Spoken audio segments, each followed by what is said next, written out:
자, 홈플러스 강의 시작하겠습니다. 여러분, 음식물이 지나가는 곳에 대해서 얘기해 보겠는데요. 자, 보통 음식물이 지나가는 곳은 입, 다음이 식도, 그 다음에 위, 다음에 소장, 대장 이렇게 지나가게 되죠. 자, 이렇게 지나가는 길을 봤을 때요. 자, 우리가 이 피자를 먹는다고 생각을 해봅시다. 자, 피자를 입속에 쏙 이렇게 넣게 됩니다. 그러면 이 피자가 그냥 이 피자 그대로 이렇게 위로 해서 이런 식으로 가는 게 아니라 얘도 분해가 되는 거겠죠? 그러면 얘가 어떤 식으로 분해가 되는지 한번 보도록 합시다. 자, 첫 번째, 입으로 가게 되면요. 자, 입에서는 처음에 씹는 운동이 시작돼서 그걸 저작 운동이라고 하는데, 자, 여기서는 녹말이요, 엿당으로 분해가 되게 됩니다. 자, 그런데 그냥 분해가 되는 게 아니죠. 이 녹말이 엿당으로 분해되는 것은 화학적인 소화라고 할 수 있는데, 이 화학적인 소화가 일어나려면 소화효소가 필요합니다. 여기서 필요한 소화효소가 뭐냐면 아밀레이스라는 소화효소죠. 그래서 아밀레이스에 의해서 엿당으로 분해가 되게 됩니다. 그래서 여러분이 쌀을 오래 씹으면 단맛이 나죠. 그 쌀의 녹말이 엿당으로 분해되기 때문이다. 자, 그 다음에 식도를 거쳐서 이제 위로 가게 되는데요. 위는 위 벽에 주름이 되게 많아요. 주름이 많다. 그 다음에 이제 그 벽에 위샘이 엄청나게 분포가 돼 있는데요. 이 위샘이죠. 위액을 내뿜게 됩니다. 자, 이 위액에는요, 이 염산이랑 펩시노젠. 자, 우리 교과서에는 뭐로 나왔냐면 펩신이라고 나왔죠. 그래서 이 위액에 이 두 개가 들어있는데, 염산 자체는 소화효소는 아니에요. 소화효소는 아니지만 소화효소를 도와준 역할을 하기 때문에 중요해서 여기 나오게 됩니다. 자, 염산은 중요한 두 가지 기능을 하는데요. 일단 음식물이 위에서 있다가 썩지 않도록 세균을 다 죽여서 부패를 방지해주고요. 이 염산에 의해서 펩신이 일을 할 수 있게 됩니다. 자, 펩신은 어떤 일을 하냐면 이 단백질을 분해하게 되는데요.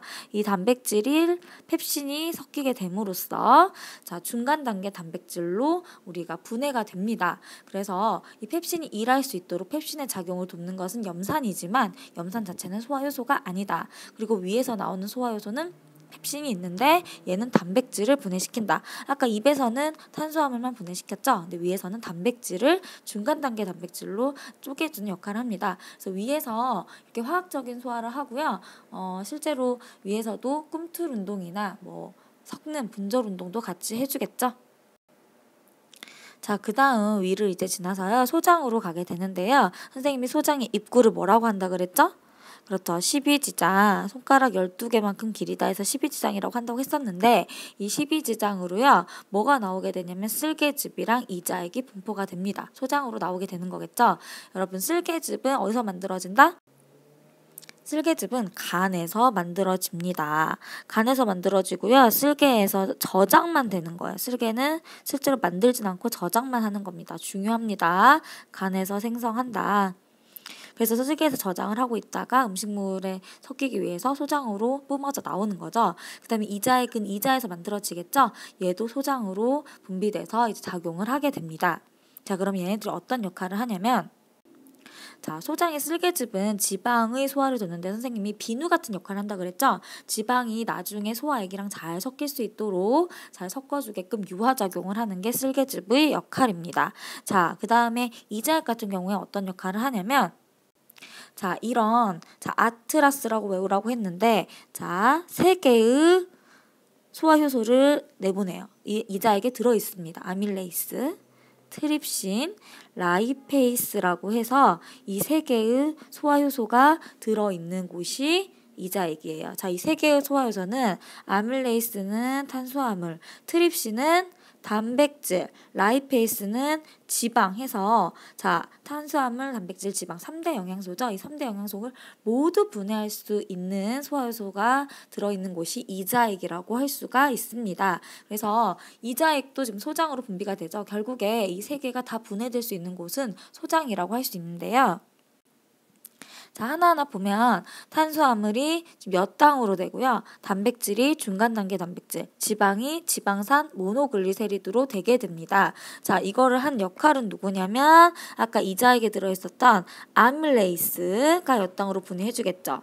녹말을 단백질은 자, 트립신에 의해서 또 이루어지게 됩니다.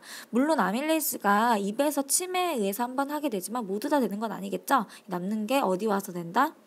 이 소장에 와서 이루어진다. 그 다음에 지방은 드디어 분해가 시작됩니다. 라이페이스에 의해서 분해가 되는데 이걸 도와주는 애가 쓸개즙이었다. 그래서 엿당으로 단백질이 중간 단계 단백질로 지방이 드디어 지방산과 모노글리세리드라는 애로 이렇게 분해가 되게 됩니다. 그런데 사실 여기서 그치질 않아요. 자, 소장에서 6m나 되는 굉장히 긴 조금 이렇게 관이라고 했는데 얘를 지나면서도요 꾸준히 소화가 됩니다. 자, 어떤 식으로 되냐면 자, 왜냐면 사실은 엿당, 중간 단계 단백질 이런 애들은 아직 커요. 자, 소화가 되기 위해서는 되는 이유는 세포가 흡수하기 위해서라고 했죠. 그래서 흡수하기 위해서 더 작은 아이로 만들어져야 되는데 엿당은 포도당이란 애로 분해가 돼야만 흡수될 수 있고요. 중간 단계 단백질은 아미노산이라는 애로 분해가 돼야 됩니다. 지방은 괜찮아요. 그럼 얘네들을 분해하는 애들이 누구냐면 선생님 이름은 안 해도 된다고 했는데 탄수화물 분해 효소 또는 소화 효소, 그다음에 중간 단계 단백질은 단백질 분해 효소, 소화 효소 이런 애들에 의해서 포도당 이나 아미노산으로 돼야만 흡수가 됩니다. 자, 여기 나오는 탄수화물 분해 요소, 단백질 분해 요소 이런 애들은요 소장에서 이제 분비가 되는 건데 소장의 세포막에 있다고 생각을 하시면 돼요. 그래서 소장을 쭉쭉 지나면서요 이 엿당이나 중간 단계 단백질로 이자에게 의해서 또는 뭐 위나 심에 의해서 됐던 애들이 소장을 지나면서 결국에 포도당, 아미노산으로 되게 되는 거죠. 굉장히 중요합니다. 그래서 최종적인 분해 산물이 무엇이냐 하면은 포도당, 아미노산, 지방산, 모노글리세리드로 돼야만이 세포가 흡수할 수 있습니다. 그래서 이렇게 돼야만이 이제 드디어 흡수가 일어나는 거죠. 자, 우리의 목적이 달성했는데 자, 그냥은 흡수가 안 되겠죠. 흡수할 수 있도록 아주 효율적인 흡수를 할 수 있도록 소장은 특별한 구조가 있습니다. 자, 소장의 안쪽 벽은요. 이렇게 많은 주름이랑 융털로 구성이 되어 있는데 이 그림 같은 경우에 이 융털의 그림인데요. 한 100배를 확대한 거라고 할 수 있어요. 자, 융털을 이렇게 털이 이렇게 있는 거는요. 뭘 넓혀주냐면 표면적을 넓혀줍니다. 소장이 굉장히 길다 그랬죠? 이 긴 통로를 음식물들이 지나면서 소화되고 흡수가 되는데 그 흡수되는 걸 또 더 길 뿐만 아니라 더 표면적, 더 흡수를 효율적으로 하기 위해서 표면적이 넓어지는 효과가 있습니다. 이 융털 때문에. 그래서 효율적인 흡수가 가능하게 되는 거죠. 되게 중요합니다. 그래서 이 융털도 기억을 해두시면 되겠습니다. 그래서 이걸 보면은 이 소장의 안쪽 벽을 이렇게 확대해서 보면은 이렇게 생겼는데요. 얘네들한테 이름을 또 붙여줘야 돼요. 자, 여기 융털 안쪽의 구조인데요. 여기를 보시면 얘네들은 자, 선생님 속에 뭐가 뻗어 있다 그랬죠? 자, 혈관이 이렇게 분포되어 있다. 그다음에 이 중간에 이 얘네들을 뭐라고 한다? 자, 암주간이라고 하는데 선생님이 얘네들이 이렇게 따로 있는 것은 한 역할이 다르다고 했습니다. 자, 어떤 역할이 다르냐면 흡수가 되긴 되되 다른 아이들을 흡수하는 거죠. 예를 들면 모세혈관은 아미노산, 그 다음에 포도당, 무기염류, 바이타민 B나 C 이런 애들, 자, 수용성 비타민 이런 애들을 흡수하고요. 암주간 같은 경우에는 지방을 선생님이 얘기했었죠. 지방산 모노글리세리드로 이 융털 자체가 흡수는 하되 암주간으로 흡수될 땐 다시 지방산 모노글리세리드가 모여가지고 지방으로 합쳐져서 흡수된다고 했었죠. 자, 수업 시간에 얘기했습니다. 지방, 그 다음에 지용성 비타민인 A, D 이런 애들, 바이타민 A, D 이런 애들이 흡수하는 곳이 암주간입니다. 그래서 암주간은 지방이나 A, D, 바이타민 A, D를 담당하고 모세혈관은 아미노산, 포도당, 무기염 이런 애들 담당하는데 흡수는 달리하되 얘네들은 결국에 어디에서 모이게 되냐면 결국에 선생님 뭐라 그랬었죠? 자, 심장에서 모인다고 얘기를 했습니다. 자, 어디로 모인다?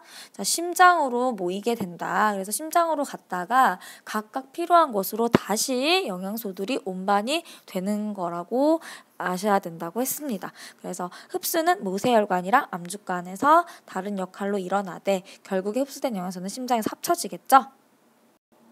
소장에서 이런 소화들이 쭉 일어난 후에 그럼 대장을 지나야 되는데 대장은 어떤 일을 하냐면 물을 흡수합니다. 근데 그럼 물은 지금까지 흡수가 안 됐나요? 그건 아니죠. 소장에서 물을 대부분 흡수를 해요. 근데 다 못한 애들, 그런 애들을 대장이 흡수를 하는 것이죠. 그래서 대장을 통해서 다 이제 소화가 끝나면 항문을 통해서 이제 찌꺼기가 나오게 되죠. 그게 대변이라고 할 수 있습니다. 자, 이렇게 해서 소화의 내용은 다 마치겠습니다.